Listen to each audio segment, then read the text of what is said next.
We've seen what's happened in the United States, of course, with Donald Trump pulling out once again of the Paris Climate Accords. It does strengthen the argument of skeptics who say, well, hang on a minute. What's the point? Badenoch is clearly trying to do that here, right? She's trying to find, this is one area where she can point to something and say that she is genuinely involving the party's thinking, and something with which and for which she doesn't feel sort of personally connected. You can imagine that will go down really, really badly if Labour is seen to resile from any of this. But you've seen Labour doing a number of things in terms of, employers' national insurance, about the welfare reforms, about all sorts of things where people have gone, oh, you can't do that, and they've done it. Could Labour do it?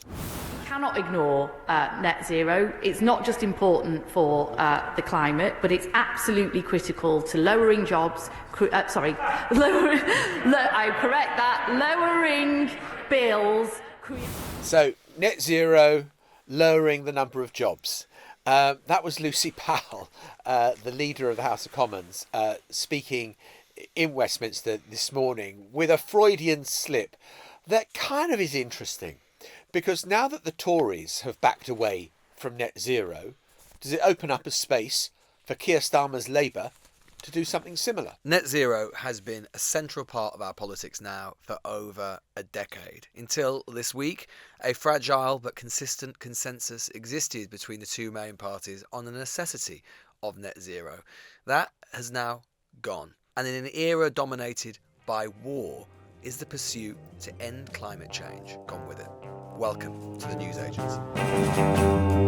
It's John. It's Lewis. And in a little bit, we've got something for you that you'll just love. The possibility of Donald Trump serving a third term in the White House. Yes, one of his closest acolytes is working on a way to kind of breach the US Constitution and get Donald Trump to come back again. But first we're going to talk about a change that is happening to our politics, which is a little bit beneath the surface, but potentially very, very important in the long term. And that is the shifting politics on net zero, which isn't confined to the Conservative Party. It's wider than that. But the Conservative Party has put it in lights this week because Kemi Badenoch made a speech where she marked a quite abrupt departure with her predecessors and indeed the government that she was a part of when she said that net zero by 2050 is impossible.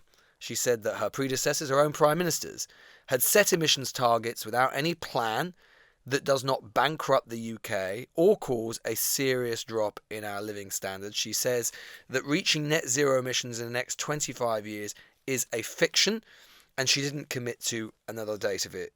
Instead, that's already prompted a bit of a backlash from some on her own side. The Conservative Environment Network has in the past represented 150 MPs, said that Badenoch had made a mistake. Theresa May, Conservative Prime Minister, of course, who signed in her dying days in office, signed a legally binding target to 2050, has said that it is a mistake. But it does, I think, represent the shifting politics, especially on the right of net zero. As I say, not so long ago that people like Theresa May were sort of evangelists for it. But even under Rishi Sunak, you started to see some of the shift in all of this, partly out of pressure from reform, partly because there have been more and more sceptics towards it. But it does mean that the net effect of this is that a consensus, which is actually in British politics, not in US politics, but in British politics, been there between Conservatives and Labour saying that this is something we need to do, that there are opportunities for it, has fallen apart. And you go back to Lucy Powell's Freudian slip in the Commons saying it will cost jobs. Because there are a lot of people who think that actually what it will do to the economy is devastating and put us in a very weak position. If I could just put on my hat as our Australasia correspondent, because, the one with the corks. How'd you get that gig? Well, I've got the hat with the corks hanging down. Yeah. Anthony Albanese, the Australian Prime Minister, when he won the election, came with a very similar pledge to Keir Starmer that Keir Starmer had in the most recent election, which was, this will cut your energy bills by $275 a year. Well, actually, Albanese is facing an election and energy bills are up in Australia on average by about $600 or $700. So the opposition, the Conservatives in Australia, are saying, you must be bloody joking. You've lied to us. You haven't delivered this. And is there the possibility that Keir Starmer, who said that, his policies would lead to a £300 cut in energy bills, well, maybe over a 30-year timescale, they'll lead to a cut in energy bills as we get off the fossil fuel roller coaster, as Ed Miliband calls it. But in the short term, it's hard to see what the political gain is. And seeing as Labour has already... Can you have a bonfire of shibboleths? A bonfire of shibboleths? Well, I just thought it was kind of... You can have a... Can you set fire to a shibboleth? I don't know. I've never thought Are they of it. flammable? No, probably not. No. But you've seen Depends what Labour they're made of, I suppose. But you've seen Labour doing a number of things in terms of, employers' national insurance, about the welfare reforms, about all sorts of things where people have gone, oh, you can't do that, and they've done it. Could Labour do it? Look, I mean, we could sit here and have a discussion about the necessity of net zero. And of course, many people, and myself included, would say that it is clearly necessary. The science is very clear on man-made carbon emissions and the importance of trying to wean ourselves off those things. I think that rather than rehearse that, I think the most value we can add is to talk about the politics, whether we like it or not. And I think that there is unmistakably the case that there is a shift going on across the West with regards to not so much the recognition of the importance of climate change, but certainly its salience in the short term as a political priority. Look around the world. You just mentioned what happened in Australia, John. What's just happened in Canada? Mark Carney's come in, and what is his first act? And bear in mind, he's on centre-left, progressive, centrist, whatever. He's repealed the consumer carbon tax. This was a signature policy of the Trudeau government, which he's replaced. Federal program introduced in 2019 to price carbon emissions, aiming to incentivise the reduction of fossil fuels. Carney comes in, says it's too expensive for hard-pressed Canadians. I'm scrapping it. Obviously, he's got an election coming, but he's clearly aware it's been a long-running political problem for the Canadian Liberal Party, and he's got rid of it. We've seen what's happened in the United States, of course, with Donald Trump, pulling out once again of the Paris Climate Accords, which obviously, inevitably for us in Europe, which are now responsible for a relatively small amount of global carbon emissions, particularly in Britain, less than 1% of global emissions. It necessarily does change, again, whether we like it or not, with the United States in particular actively taking a very different view, pulling away from so many of the Biden-era green energy targets, EV mandates, all of this stuff. It necessarily does change the calculus because it does strengthen the argument. And I think even if you care about this stuff, it is hard to escape it. It does strengthen the argument of skeptics who say, well, hang on a minute. What's the point? What's the point of, in the short term, making energy more expensive? Even if in the long term it will come down. But in the short term, making energy more expensive for our industry and consumers at a time when the latter are hard stretched and the former are really struggling to basically combat deindustrialization across Europe in industries like chemicals, like steel, like cars, against the prospect of and competition from countries like China. And it does make those arguments harder, at least in the short term, to sustain. Well, look, The Sun had a really interesting story this morning. I'll read a bit of it. The rush to net zero risks wiping 10% off economic growth by the end of the decade and triggering a financial crash. The government has privately admitted, and they've got hold of some kind of Whitehall assessment of what the effects of net zero would be on the British economy. It's been leaked to The Sun, and it contains warnings apparently that poor planning for going carbon neutral by 2050 comes with the potential risk of destabilising the financial system. Now, of course, what Keir Starmer wants to promise the British people is security, well-being, economic growth, and yet, it would seem to be, well, if we want to be popular, we'll just scrap all this. But of course, he's got a base, a party, a membership, the places where support probably is strongest for Labour, university towns and all the rest of it. You can imagine that will go down really, really badly if Labour is seen to resile from any of this. Yeah, well, yes, indeed. And Starmer has been very publicly committed. He's got a personal relationship with Ed Miliband, which is strong. That's one thing. There's always speculation about Miliband, but Keir Starmer and Ed Miliband are close. It was Ed Miliband who basically arranged Keir Starmer to get his seat in Holborn when Starmer was still Director of Public Prosecution. So they have a close political relationship. And Starmer has, what was one of the 5 pledges going into the election, or the 5 missions? It was to have 100% has now been reduced to 95%, clean power as they call it, basically to decarbonise the electricity grid, the energy grid, right? So, they've set great personal store by it. But of course, we have seen the geopolitical, and this is the other element which feeds into all of this. It's not just a consumer thing, and it's not just a competition thing. There is obviously been a huge shift in geopolitics in the last few weeks and months. And we are now talking about, what are we talking about? We're talking about rearmament, we're talking about defence, we're talking about war, we're talking about the state needing to reconfigure itself to support those aims and to support our defence and security.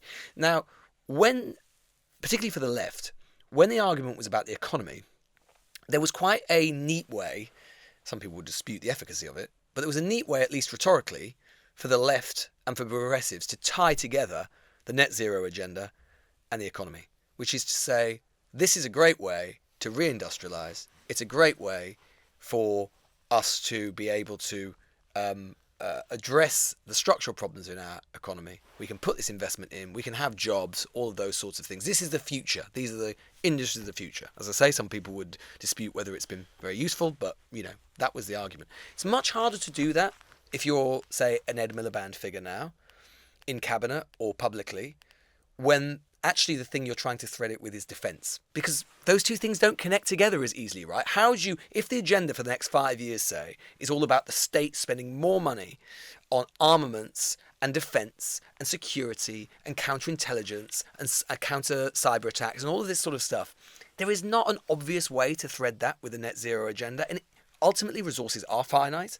And if those resources are being spent on that rearmament project rather than the really significant investment that it is necessary to get to net zero, it is not cheap. Like, I do sometimes think there has been a bit of a kind of blithe way that sometimes politicians and others, and maybe we in the media as well, have talked about net zero as if, well, it's necessary and inevitable. Yeah, okay, fine.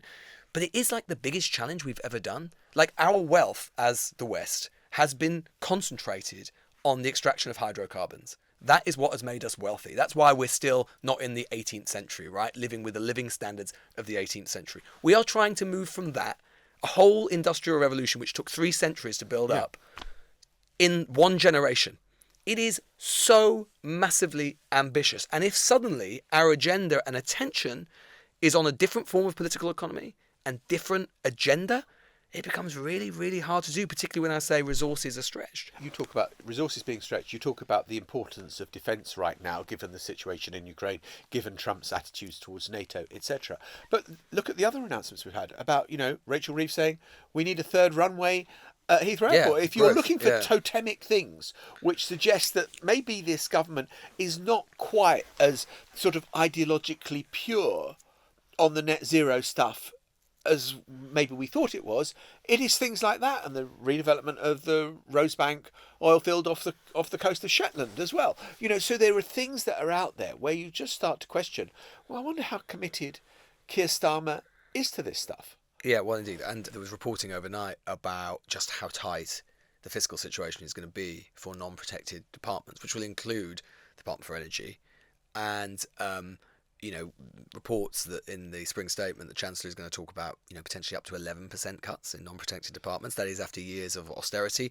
We can have a whole different discussion another time about whether austerity is coming back, but certainly, again, in an era where if you're serious about getting to net zero, you need sort of massive investments. That's all the harder given the changes in the fiscal outlook and budgetary outlook that we're seeing, which makes it all the more intriguing, I suppose, why to consider leaving the government aside, why Kemi Badenoch has decided to do it, which is interesting, right? Because, as I say, it is a shift from where the Conservatives have been. It feels to me like, look, she's not been having a brilliant time as leader of the opposition. It's a very difficult task. It's very difficult to get attention. They've been used to being able to get it very easily. They are so irrelevant in a lot of ways. They don't have the momentum and energy. They're being squeezed between the fact that Labour's in government and can determine everything and decide everything, and the extra system political energy being a momentum being with reform, and then they're just in the middle. So she's clearly trying to get some attention, right? And I suppose she would see this as a way of sort of trying to chart a middle course where she might think there is political premium or space, which is to say, we're not reform, because reform under people like Richard Tice basically don't believe in climate change, or they certainly don't really believe as much that man is that responsible and so on. It's all part of the natural cycle of the earth. We're not Labour because Labour are just willing to kind of, invest in this stuff and it's going to cost you more money. We're more realistic. And I suppose she's trying to find, in an era where you're being squeezed, that often can be quite difficult. And I suppose what she's seen is some terrain where maybe she thinks she can sort of narrate a middle ground between these two sides, which she might be able to try and replicate in other policy areas.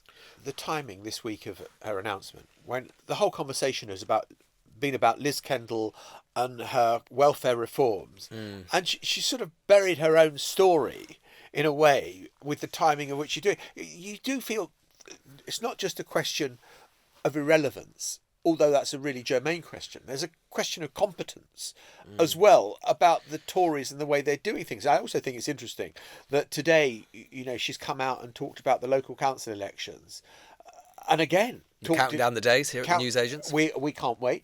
And what she's saying is we're going to do really badly. Now, of course, that's there's a degree to which you're rolling the pitch, but yeah, they probably are. Yeah, you got to remember. I mean, yeah, she's doing the local election launch today, and you got to remember the last time these seats were fought was in 2021, which was the high watermark of the Boris Johnson period. Who was enjoying the COVID bounce. Labour went backwards. There was no reform to speak of in any meaningful way. So they gained loads of seats. I wouldn't be surprised if they lose 500, 600 seats. It'll be a really difficult night for them, and inevitably that will. That will concentrate the minds of those who are opposed to her, and the mutterings about her leadership will get louder still. Which is, again, I suppose what this is partly about. Look, her strategy has been, she's in a really difficult position because obviously she's coming off the back of being in office for 14 years. No matter what she does, we see it Prime Minister's questions every single week, right? Even this week when we might talk about welfare reform. And it's the easiest thing in the world, right? They're still close enough to it that Starmer can just say, well, what did you do? We're trying to fix your mess. And it's as Ed Miliband found when he was leader of the opposition after 2010, it's really difficult. There aren't easy answers to it. So Badenoch is actually embracing, in a lot of ways, the Miliband riposte and the Miliband strategy, which is what Miliband did, was to basically put distance between himself and the new Labour inheritance. Try and find ways in which he could advertise to people and indicate to people that this was a party that had moved on and that had changed, despite the fact that, like Badenoch, he had been in the cabinet and involved in it and part of it. And Badenoch is clearly trying to do that here, right? She's trying to find, this is one area where she can point to something and say that she is genuinely involving the party's thinking, and something with which and for which she doesn't feel sort of personally connected. The problem, as Miliband found, is it's a really, really difficult needle to thread, because as long as you have some connection, the people were all involved in that government, it's just a very, very hard argument to prosecute, which is, it's just kind of counterintuitive, right? It's like, oh, we've changed. We're different. We're different than we were 9 months ago. It's like the stuff on immigration where they turn around and go, oh, we just made a mistake and we've changed our minds. Screwed up. What? No. You can't conceivably. Actually, what you mean is that you're now in opposition and have the luxury of not engaging with the real world trade-offs that you had to engage with as a minister. And in my view, they'd be far better off making that argument rather than trying to sort of say, as Miliband did with Labour, trying to trashing your own brand, right? Trashing your own brand, turning around to the public and going, we were really vote for us, is not an ideal electoral strategy. Do you think Ed Miliband and Kemi Badenoch have had a conversation where Kemi says, what do you reckon I'm doing right and what do you reckon I'm doing wrong? And, just because I would love to hear Ed Miliband's reflections on having been the leader of the opposition. He probably feels sorry for her because he knows how tough that situation is, or that position is. But I think there is, going back to the net zero stuff, I think that it is, Labour might be quite pleased with some of this, and they might feel themselves it means that there's even more sort of sensible territory that they can have, quote unquote. But I do think that there is a real conversation we probably should have as a country about what our best contribution to the net zero agenda is, right? Because we've decarbonised hard, we've decarbonised the easy bit, right? Not least because we've outsourced a lot of our manufacturing to other countries. The next bit is difficult. Decarbonising the energy grid, getting to 100% carbon neutral renewable, really hard. Insulating people's homes, removing gas boilers, replacing them with heat pumps. This is all expensive, difficult stuff that starts to invade people's day-to-day life. To be honest, we have cut carbon emissions by a huge amount since the 1990s. Have any of us noticed? No, because we've done the easy stuff. We've done the stuff around industry and all of the stuff which doesn't affect our day-to-day lives. This is the harder bit. And you've got to wonder whether, in the longer term, the best way that we could sort of spend our money and investment is investing in new technology and new ways to actually spread and help the world decarbonize more quickly, because that is where our comparative advantage would be, rather than the 1% of carbon emissions that we have. Well, in a moment, we'll be looking at the impact of Donald Trump and a third term, and that might have if he were to return to office in 2029. Firm believer that President Trump will run and win again in 2028. So I've already endorsed President Trump. A man like this comes along once every century if we're lucky. We've got him now. He's on fire, and I'm a huge supporter. Want to see him again in 2028. And obviously, anybody who doesn't like what you say but judges it as a function of a lack of intelligence doesn't know anything about you. I don't make that mistake. You're a smart guy. You know he's term limited. How do you think he gets another term? We're working on it. I think we'll have a couple of alternatives. Let's say that. So that was Steve Bannon, Donald Trump's one-time head of strategy from the first term in office, and who also ran Trump's campaign in 2016. Still a hugely important voice in the MAGA world, and saying Donald Trump could come back for a third term in 2028, except of course on any reading of the US Constitution, the 22nd Amendment, that is totally unconstitutional. So how would they do it?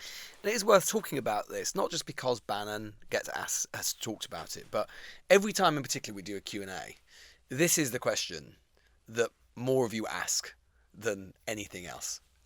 Could he run again in 2028, despite the fact that technically he's, well, not just technically, legally, constitutionally, he's term limited. So we just thought we would focus on it a little bit, partly to answer that question, but also because it is interesting what Bannon's doing and to sort of think about the reasons why. And as John says, as you say, John, like, I'm sort of wary in one sense of even entertaining the question, yes, right? yes. Because like as soon as you entertain the question, it's like you open up space to give for there to be maybe the answer is yes. Even if you say that it's no, some people could say, well, we disagree. And like, there is no disagreement, right? The 22nd Amendment passed after FDR had won the presidency 4 times, and there was concern because before that there had always been an unwritten rule or convention precedent that no president would have more than 2 terms, a convention established by George Washington and held by every single one of his successors, even though some of them, like Grant, had thought about running for a third time. And Roosevelt justified it by saying, well, it's wartime and there'd been a depression, all those sorts of things. But after that, the 22nd Amendment was passed in the 50s, and it said, no person shall be elected to the office of president more than twice. And clearly, every single 2-term president to which it would have applied since then, so Eisenhower, Reagan, George W. Bush, and Obama have been clear, Clinton as well, have all been clear that they did not run again and they could not run again. So there is a constitutional way that Trump can run again. It requires a repeal of the 22nd Amendment. It would require another constitutional amendment. And just to be clear about that as well, to get a constitutional amendment passed in the United States of America, it requires, and remember, just have it in the back of your mind just how polarised America is, it would require 2/3 of members of the House of Representatives and 2/3 of the Senate to vote for that constitutional amendment. It would then have to be approved by 3/4 of the 50 states' legislatures as well for that to pass. I say to you, there is not a cat's chance in hell that will happen, and pigs will be flying over the Capitol building before it happens. So the constitutional path is not there, which leaves me with 2 thoughts. Thought 1 is Bannon just staying this to kind of get liberals going, oh my God, look what they're trying to do now, which I think is possible. I think there is an element in which you are goading and kind of taunting the Democrats in a position of weakness.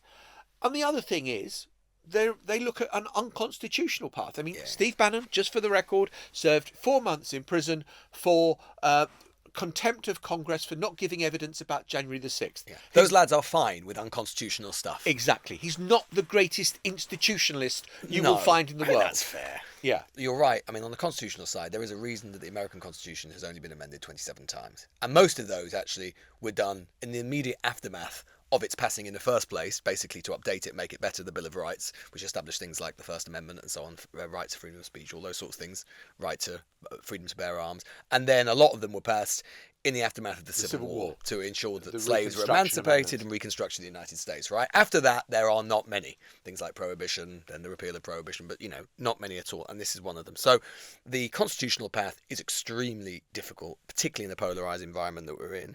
But you've got all of this conversation about ways to get around it, right? So they say things like, well, the amendment says that no person shall be elected to the office of president more than twice. So they say, yeah, but he didn't do consecutive terms. They were actually, non-contiguous. they were Yeah. non-contiguous. So therefore, the next one, he can only do 3, which obviously on any reading, that's nonsense. Or they'll say, okay, well, no person shall be elected to the office of president more than twice. Well, what about if he were elected vice president?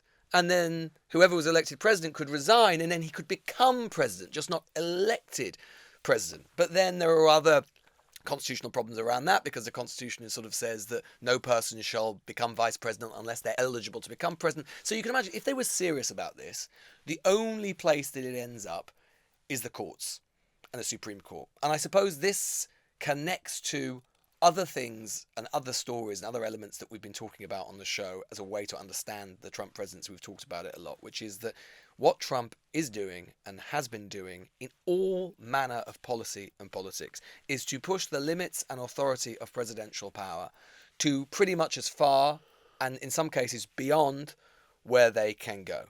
And I suppose if we are seriously talking about this, if this were to be a serious prospect and Trump were to actually put his name forward, because I mean, I think there is an element of like, if Trump wanted it, the Republican Party would let him do it, right? It's not like the Republican Party would Who's stop going him to from stand doing up it. to him in the Republican Party? No one. If Trump turned around and said, no, I want to do it, then the GOP, nominating conventions, the state parties would allow him to do it. So the only place that would stop him would therefore be the courts.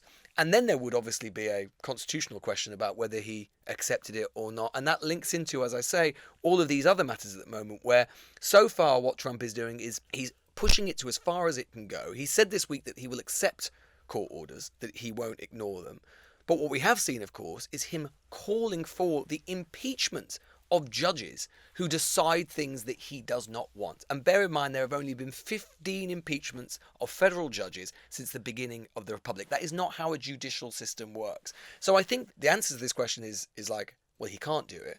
But if people are seriously talking about it and the Republican Party or the MAGA movement is trying to do it in like 18 months' time, because this will come up quite quickly, the cycle starts pretty quickly, then we are going to be talking about basically a massive constitutional clash and the potential failure of the American constitutional apparatus. But I can't imagine that the Supreme Court, even his Supreme Court, on any reading, would allow that to pass. No, because the theory that they subscribe to, they're originalists, and they believe that the text of the Constitution, you don't interpret the Constitution for the modern day world. You try and think what the founding fathers had in mind when they wrote the Constitution, and it is pretty clear that 2 terms is, enshrined in that. What we have discussed repeatedly over the 6-7 weeks, God knows it feels like longer, that Donald Trump has had his second term, is the extent to which he is testing the elasticity of the Constitution. I would argue that if he was to go for a third term, you're breaking Snapback. It's snapped. Yeah. But things that we thought were impossible to imagine a few years ago, the January the 6th insurrection, for example, who would have thought that the certification of Joe Biden's victory would be upheld because a mob had taken over Congress? That seemed pretty unimaginable. A lot of unimaginable things have happened in that time. I'll tell you the other reason I don't think it will happen. I think the MAGA movement is already buying shares in JD Vance and are already in some circles calling him 48. They're already anointing him to be the 48th president, and that when Donald Trump stands down, it was interesting that Donald Trump refused to endorse JD Vance, but the stuff that he did, that speech he gave in Munich, the rudeness that hideousness with which he behaved towards Zelensky, that has gone down very well with the MAGA base. Yeah, I mean, look, I think if he actually tried to do it, and in an environment where the courts allowed him to do it, or he tried to do it anyway, I think that you would genuinely be looking at the, dissipation of American democracy as we've known it. Because I just think that, you would see people on the streets. You would see huge popular on the Democratic side. We're talking about where the resistance is at the moment. In that circumstance, you could pretty much argue that the American Constitution had failed, right? Because everyone knows you're sliding into something really different, something really dark. A president for life, almost effectively, right? You're getting into that kind of territory. The American Republic would have been twisted and ceased to be the thing we've known it. So American society, already, deeply fractious, vociferous, I think would start to break apart. But you're right. I think that, the biggest asset for people who don't want this to happen is obviously time. We shouldn't forget. I mean, Trump is old. I mean, he'll be 82. He would be 82. And look what's happened in the first 6 weeks. We do not know. His polling numbers are already starting to decline. They're relatively high for him, but they're already starting to decline. Who knows where they're going to be in 2 years, in 3 years, and the economic and political situation we're in. It might become very clear, even to the most diehard MAGAite, that Trump cannot continue to carry the torch, both for reasons of time, for reasons of age, for reasons of popularity. And as you say, if JD Vance is there waiting in the wings, and I think it has been notable, right, how much in the last few weeks he has cemented himself as the heir in a way that it was not clear even in the inauguration period was the case. Trump was basically taking the piss out of him. He seemed to be being excluded from a lot of the key meetings. It was the Musk and Trump show. But Vance, I think, has decided, and we're going to see this again and again, right, over the next couple of years, a subtext. We saw it play out in the Zelensky Trump Oval Office sort of row. Vance, whether he believes it or not, whether he is really into it or not, whether he believes in it in his heart, whatever, is going to take the absolute MAGA maximalist position on every single area. He's going to out-Trump Trump as much as he can.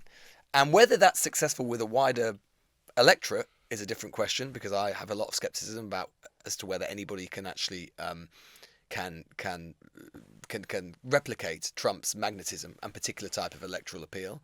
But certainly within the MAGA movement, it seems to me that Vance is cementing himself well, and therefore there will be an obvious successor. Although Trump might not like that at all, and he may not trust him, and he may much prefer the idea of a Don Jr., because one thing we know Trump likes the idea of is a dynasty, right? And the creation of an American political dynasty, because he's fascinated by political dynasties. Why is RFK in his cabinet? Because he's a Kennedy, and he loves the Kennedy name, and it's like royalty, and he likes it. Yeah, I think that JD Vance needs to be careful always.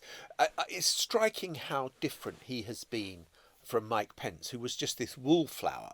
You would see him in endless meetings. He never said a word. His face was inscrutable. There would never be any emotion. The idea that Pence would have intervened in a meeting in the Oval Office in the way that Vance did would have been absolutely unthinkable. But of course, it was Don Jr. who persuaded his dad to put JD Vance in as VP. And apparently Don Jr. is sort of doing victory laps, saying, that was the greatest choice. The greatest job I ever did was to persuade my dad that JD Vance should be the vice president. So I and think Don Jr. could be his running mate. Yeah, exactly. I think it's much more likely that Bannon is just creating, causing a bit of trouble, is exploring whether there was any way that this would fly. The idea that Trump runs again.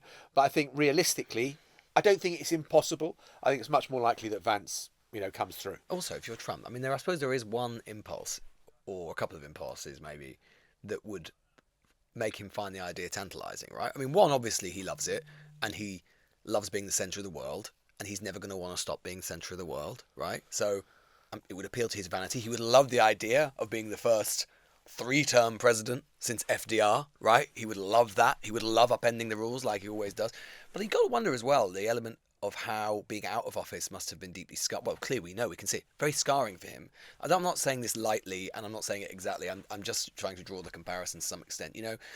What do dictators often feel? I'm not saying Trump's a dictator, but he has some of those impulses, right? What do authoritarians fear?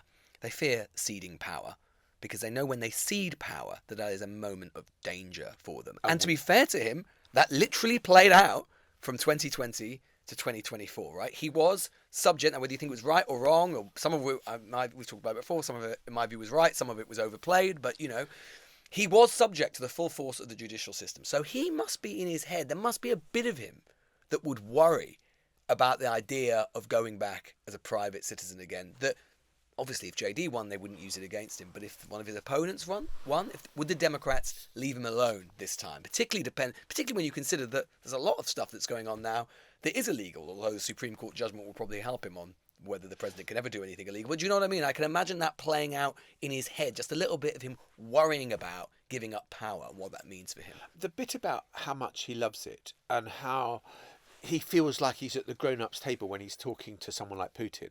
There was a clip of Trump which we played, but we didn't draw attention to it yesterday, where he was talking about his conversation with Putin, and he talked about how Putin said to me, God, I wouldn't want to be your opponent, la la la la la.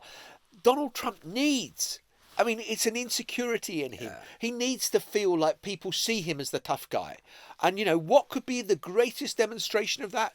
That he comes back for a third term. You can absolutely see why it probably appeals and thrills him simultaneously. Yeah, and he believes he's being guided by Providence. Yeah. You know, post the assassination attempt, he talks all the time about how blessed he might be and about how he's a saviour for his country, that there is now a messianic element to Trump, that although he always had a massive ego, is slightly different to the idea of being a messiah and being a chosen one.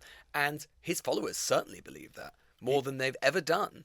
And so, you know, as always, again, the comparison has to be with other kind of with authoritarian leaders, because he doesn't perceive himself as a normal democratic leader, right?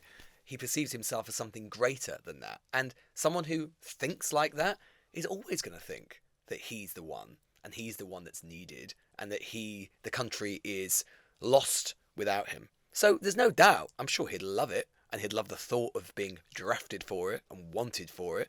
The question is, it will be, if they're serious about it, it's going to be perhaps the biggest stress test yet of the American Constitution. Because if it happens, as I say, America is not the country we thought it was. We'll be back in just a moment.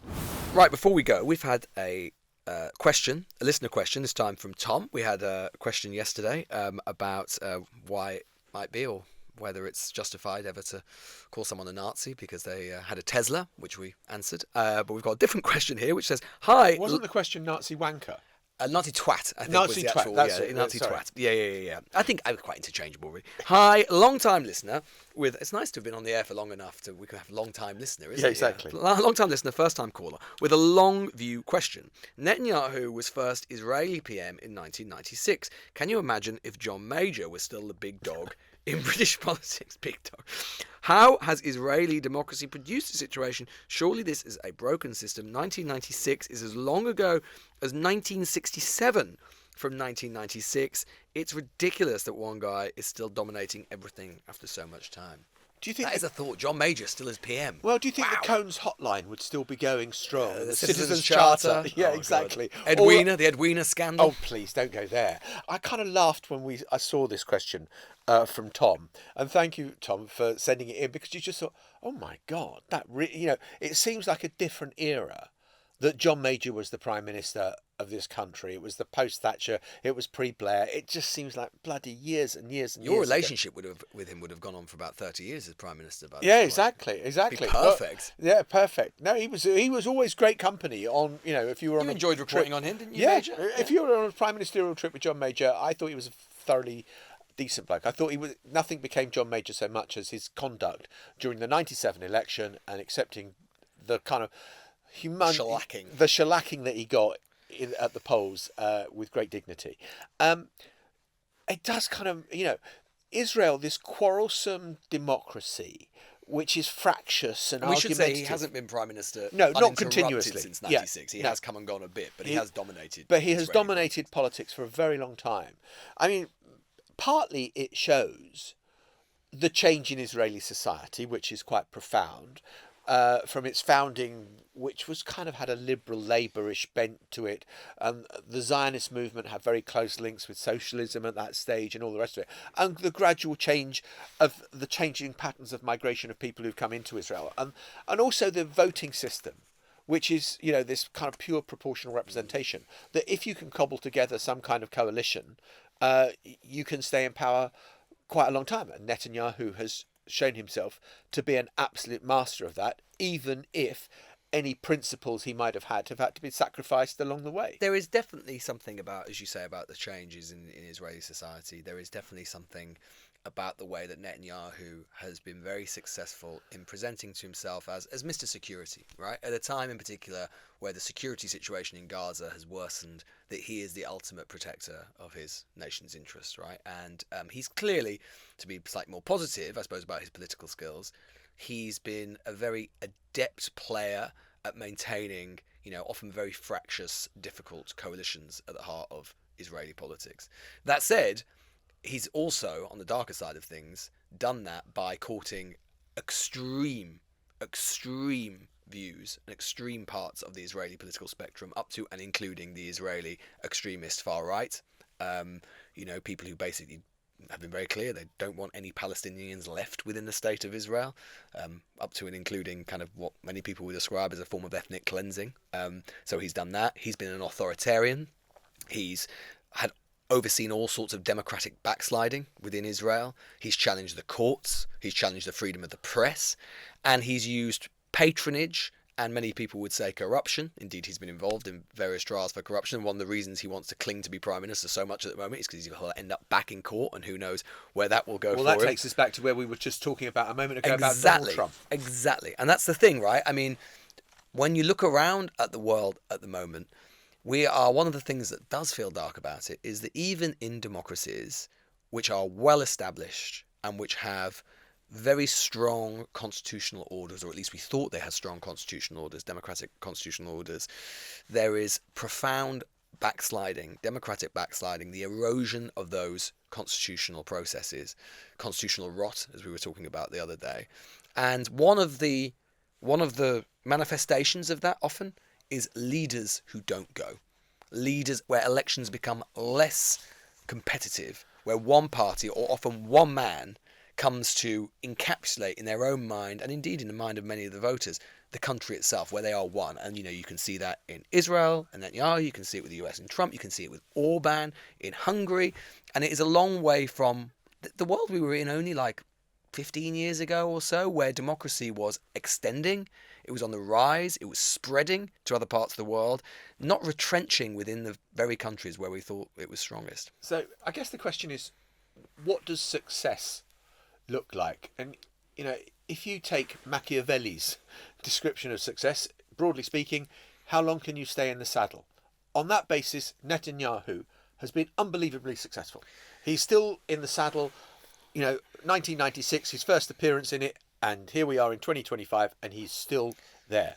But if you judge success as what you've actually done, well, yeah, and building a durable peace in that most contentious piece of real estate in the world, the kind of area on the Mediterranean where Israel sits with, kind of a lot of hostility around, then a two-state solution, which still seems to me the only way that has been mapped out where you could have success, is as far away as ever. And for that, Netanyahu, he actively wants to destroy that possibility. Well, also, the question actually adverts in a way to something that's debated in political science sometimes, which is, can you have a democracy?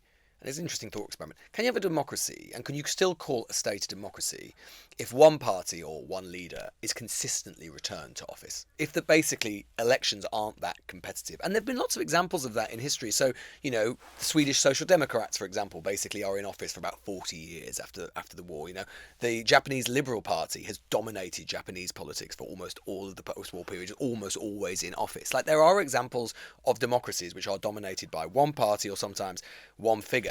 And it's just an interesting sort of concept to think about. And I think the answer is, well, I think that's fine as long as the overall structures within that democracy, as long as that party and that person aren't abusing it.